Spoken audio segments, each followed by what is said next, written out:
Taylor Swift's endorsement of Kamala Harris may seem like a bold political move, but what if it wasn't about Kamala Harris at all? What if the real reason Taylor Swift endorsed Kamala was to save herself? In this video, we will uncover the truth of Taylor's endorsement of Kamala and why I don't think she had any intention of endorsing at all. She says so basically herself. I'll show you where coming up. Also, I think she was bullied into this by her fans and relentless pressure from the media. It all came to a head 2 days before she made the endorsement. So I'll outline all that coming up here. First, let's set the stage, though. We will win! We now know the Harris-Walz campaign was not given a heads up ahead of time. And despite that, you can see here Kamala Harris at a rally right after the debate, and they play The Man as her walk-off music. That was a quick change, good on her staff there. And within an hour, they had friendship bracelets up on their website for sale, a limited edition t-shirt, both sold out very quickly. And within a day or two, they had digital billboards up in Times Square and in Vegas, ready for it and Kamala's era. So all in all, I thought the campaign did a great job capitalizing on that moment despite zero help from Taylor Swift's team. That's the first sign that I don't think this was planned or going to happen. Because if you're Taylor Swift and you really care about Kamala getting elected, wouldn't you want to coordinate with the campaign to make sure your timing and messaging is correct and you're not stepping on the campaign's toes in any way? And also that the campaign's ready to capitalize on the moment, right? With enough friendship bracelets, ready to post things on the website, have a fundraiser going. Nothing. She didn't even take a new photo. Now, it does fit with the, childless cat lady sign off at the end, but this is a reused photo from the Time Person of the Year shoot from last year. So I actually see no evidence here that this had been planned for more than a day. Even her past endorsements, is with photos with the candidates' signs. And then Joe Biden in 2020, she has Biden cookies. Nothing with Harris. Not even a photo with Harris. Not even a photoshopped photo with Harris. I couldn't even make cookies this time around. I think it was a last minute, very quick decision, and I think it had way more to do with Taylor playing damage control than it has to do with Kamala Harris. We'll get into that a little more in a second. But let's look at how we got here, right? Because Taylor hasn't been political for that long. Taylor Swift comes out against Trump. I don't care if they write that. I'm sad that I didn't 2 years ago, but I can't change that.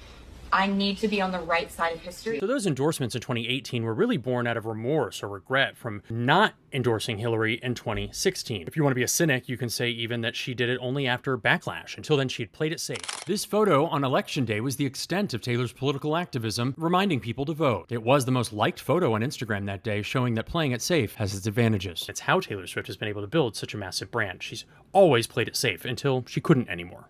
Pressure would continue building over the next few years with the rise of the Me Too movement, the women's marches, and the Kavanaugh Supreme Court hearings that happened right before the 2018 midterm elections. There was not a time in this country to say, I'm just going to keep my political opinions to myself, which is what she had been saying her entire career.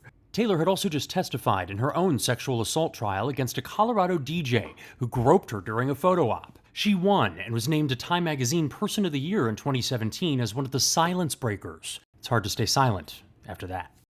Felt the pressure and decided to course correct, maybe overcorrect, for 2016 by endorsing those two candidates in her hometown of Nashville in 2018.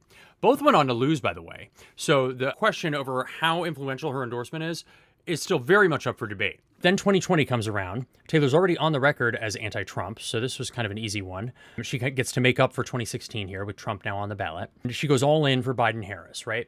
This is the same time that her documentary is coming out. So I want to point out that not only did Taylor go all in, it wasn't just an Instagram post like this. She was tweeting some very political tweets and outlining the case against Trump.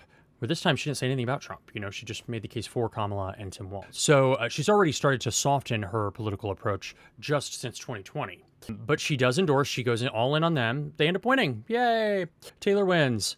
The 2022 midterms come around, by the way. No one cared that she didn't endorse anyone then. Then we get to 2024, right? And I don't think she had any intention of endorsing this time around. One, she's already on the record supporting Kamala on the last ticket with Biden and Harris. So she already endorsed Kamala once. And I don't think anyone is surprised about where she stands after making it clear in that documentary, where she stands on the issues, and she's already on the record being anti-Trump. I think that she was going to try to take this as her way out and not endorse because she saw the headwinds that these endorsements had brought before.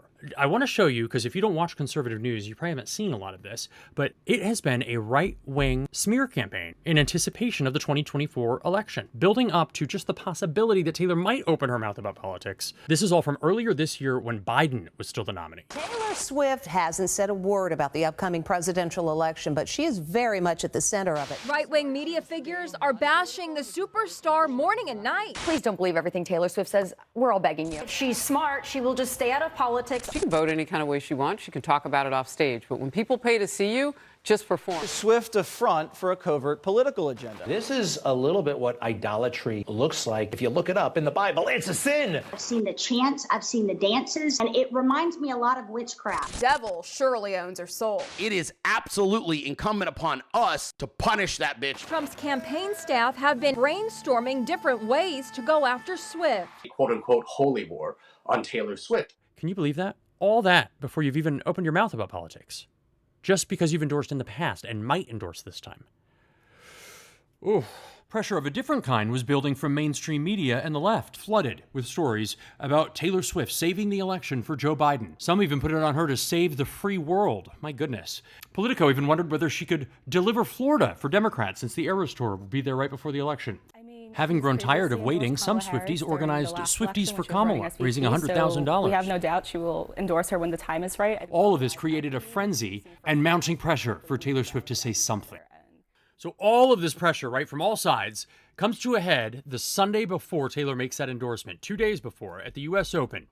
She's there with Travis Kelce and, in a suite, hugs Brittany Mahomes. There had been talk of a feud going into this. Maybe they didn't get along anymore because of their politics. Mahomes being an apparent Trump supporter. So here they are hugging it out in front of the cameras, and boy, did this little PR stunt backfire.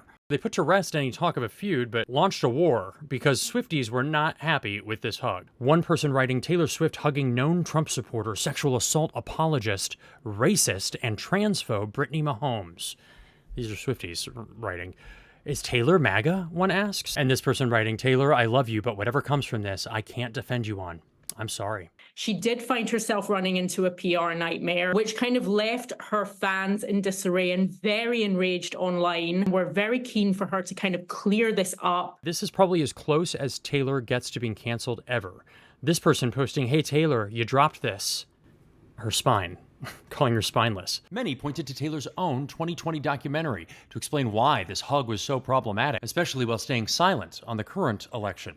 Choosing to put out Miss Americana when she thought her career was going to start declining, only to abandon those causes once your career has reached unimaginable heights, makes it seem like she only cared when she needed the attention. This is part of the reason we're so upset. I don't expect a billionaire to lead the revolution or anything. I'm just confused as to why one would make a movie about standing up for what's right at any cost, only to literally never stand for anything again. 250,000 likes. This person saying if Taylor didn't want fans to be upset about this kind of behavior, she should have never made a big deal about her politics. We are literally just holding her to her word. So this was well thought out criticism, it was fair criticism, and from her own fans. It had the potential to do some long-lasting damage to Taylor's carefully crafted public image. It's clear here silence was not an option anymore. Taylor was essentially bullied into making this endorsement. She probably had several options. You know, someone like Taylor has a big PR team in place, crisis managers, all of that. And I'm sure after that incident at the US Open, there was a call with options presented to Taylor, and this was the easiest way out. Just endorse Kamala. Problem solved. Now, in her announcement, she cites the deep fake of her endorsing Trump as the reason that she came out and endorsed Kamala, because this was reposted by Trump on his social media. I'm going to read this to you because this is where I think she alludes to the fact that she was not going to endorse. She says, recently I was made aware that AI of me falsely endorsing Donald Trump's presidential run was posted to his site. It really conjured up my fears around AI and the dangers of spreading misinformation. It brought me to the conclusion that I need to be very transparent about my actual plans for this election as a voter. It brought me to the conclusion. That, to me, says she was never going to tell us who she was voting for. She was already backing off of it. So simply put, I don't think Taylor was planning to endorse at all this election until she was backed into a corner, put there by relentless media pressure and backlash from fans after that incident at the US Open. Hug. And Taylor ended up endorsing to save herself. It was the easiest way out, the path of least resistance. Let me know what you think. I think the evidence here is pretty compelling, but if you think differently, please let me know in the comment section. And I'd appreciate it if you could throw this video a like as well while you're there. And subscribe if you want for more videos at the intersection of politics, media, and pop culture, with a heavy emphasis on Taylor Swift. Until next time.